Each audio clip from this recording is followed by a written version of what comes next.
Le maintien de la posture, de la position debout par exemple, nécessite en permanence des contractions musculaires coordonnées.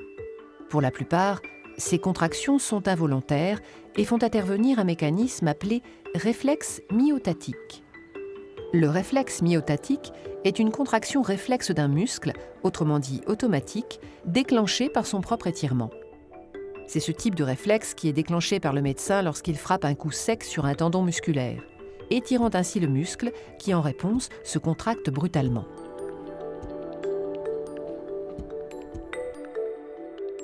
Cet acte réflexe fait intervenir les fuseaux neuromusculaires qui sont des récepteurs sensibles à l'étirement et qui génèrent plus ou moins de messages nerveux selon l'état du muscle. Que se passe-t-il lors d'un choc sur le tendon d'Achille, par exemple ? Le mollet est étiré et les fuseaux neuromusculaires qui y sont présents génèrent un message.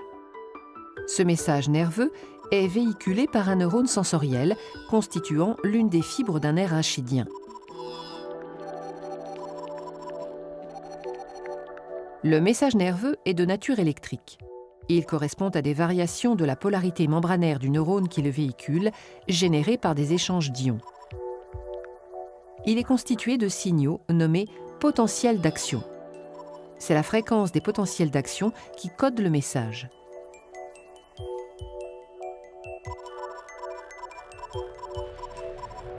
Le message nerveux parvient ensuite à la moelle épinière.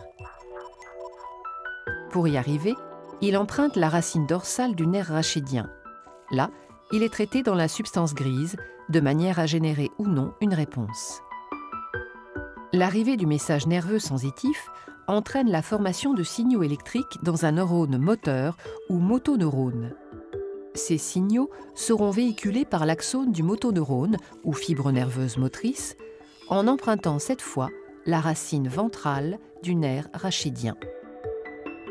Le message nerveux moteur transite ensuite tout le long de cette fibre nerveuse jusqu'au mollet. Le message nerveux moteur parvient alors à l'extrémité de la fibre nerveuse, c'est-à-dire à la jonction entre le nerf et le muscle, encore appelée synapse neuromusculaire. Il déclenche la libération d'un neurotransmetteur, l'acétylcholine. Cette molécule se fixe sur des récepteurs présents au niveau des fibres musculaires qui se contractent alors. On dit qu'elles sont les effecteurs du mouvement réflexe.